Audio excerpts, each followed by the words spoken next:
আধাৰ card আৰু voter card আপোনাৰ মোবাইলৰ সহায়ত কেনেকৈ লিংক কৰিব পাৰিব সেইটো প্ৰচেছ মই আজি আপোনালোকক শিকাম। ভিডিঅ'টো স্কিপ নকৰাকৈ সম্পূৰ্ণ চাওক আৰু ভিডিঅ'টো ভাল লাগিলে লাইক কৰিব আৰু চেনেলটো ছাবস্ক্ৰাইব কৰিব। বলক আমি ভিডিঅ'টো ষ্টাৰ্ট কৰোঁ।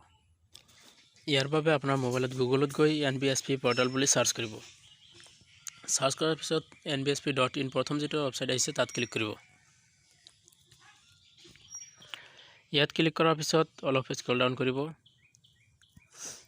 স্ক্ৰল ডাউন কৰি লগইন আৰু ৰেজিষ্টাৰ বুলি এটা অপচন আছে তাত ক্লিক কৰিব।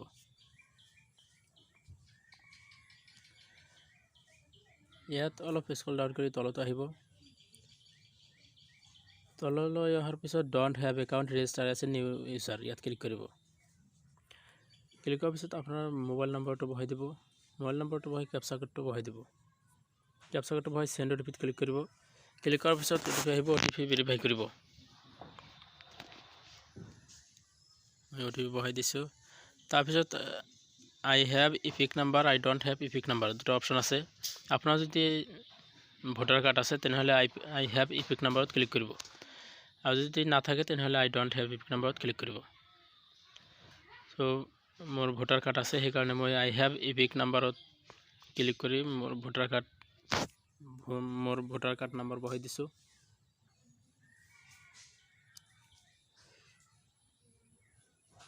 ভোটাৰ নম্বৰ বহাই দিয়াৰ পিছত ৰেজিষ্টাৰত ক্লিক কৰিব।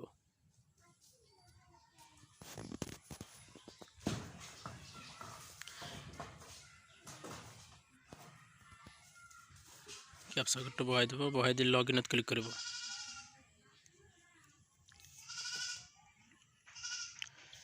ইয়াত আপোনাৰ user name, inter mobile number আৰু ইন্টাৰ পাসওয়াৰ্ড। আপোনাৰ মোবাইল নম্বৰখন বহাই দিব আৰু আপুনি এখন ষ্ট্ৰং পাসওয়াৰ্ড বহাই দিব। বহাই দিয়াৰ পিছত OTP ভেৰিফাই কৰিব। ক্যাপচা কোডটো আগতে বহাই দিব। ইয়াত আপুনি লগইন কৰিব।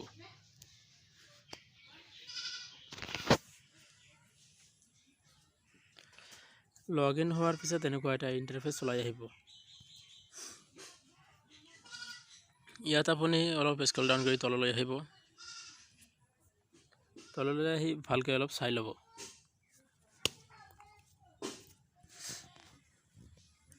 অলপ ওপৰলৈ গৈ আছো। ভালকৈ চাই ইয়াত ইনফৰমেশন বাই আধাৰ নাম্বাৰ বাই এক্সিস্টিং এটা অপচন আছে তাত ক্লিক কৰিব।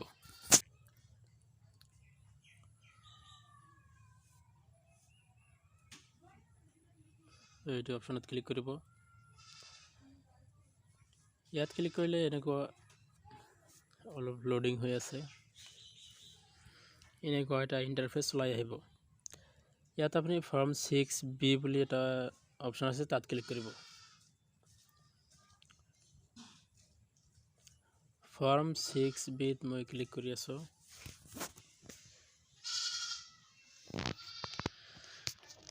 ৰাইট সাইডত PDF দি আছে। ইয়াত PDF ফৰ্মখন ল'ব পাৰিব ইয়াৰ পৰা। 6B ত ক্লিক কৰাৰ পিছত এনেকুৱা এটা ইন্টাৰফেস আহি গ'ল। Election commission of India. ইয়াত আপোনাৰ ষ্টেট নেম আহি গৈছে, LC আহি গৈছে।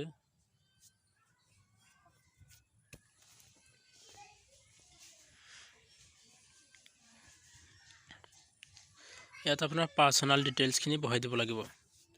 আপোনাৰ ফাৰ্ষ্ট নেমটো দিব, লাষ্ট নেম দিব, আপোনাৰ ভোটাৰ নাম্বাৰ দিব, ইপিক নাম্বাৰ আৰু আপোনাৰ মোবাইল নাম্বাৰটো এন্টাৰ কৰি দিব। ইয়াত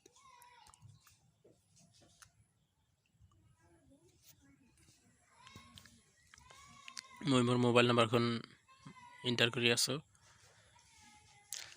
আৰু ইয়াত আপোনাৰ ইমেইল নাম্বাৰ দিব।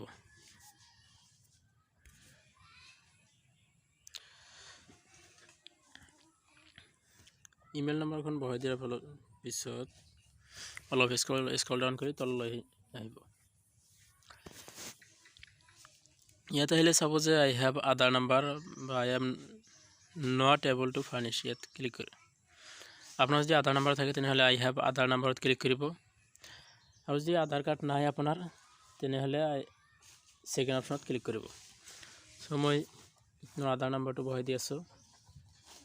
মোৰ যেহেতু আধাৰ কাৰ্ড আছে। আধাৰ নাম্বাৰটো বহাই দিয়াৰ পিছত আপোনাৰ প্লেচ বহাই দিব। তাৰপিছত ডেট আছে, ডেটটো এনেই আহিব। তাৰপিছত কেপচা কোড আছে, কেপচা কোডটো বহাই দিব। কেপচা কোডটো বহাই দিয়াৰ পিছত আপোনাৰ প্ৰিভিউত ক্লিক কৰিব। পিছত আপোনাৰ প্ৰিণ্ট কৰাৰ অপশ্যন আহিব। মই যিহেতু মোবাইলত কৰি আছোঁ সেইকাৰণে প্ৰিণ্ট নকৰিলোঁ।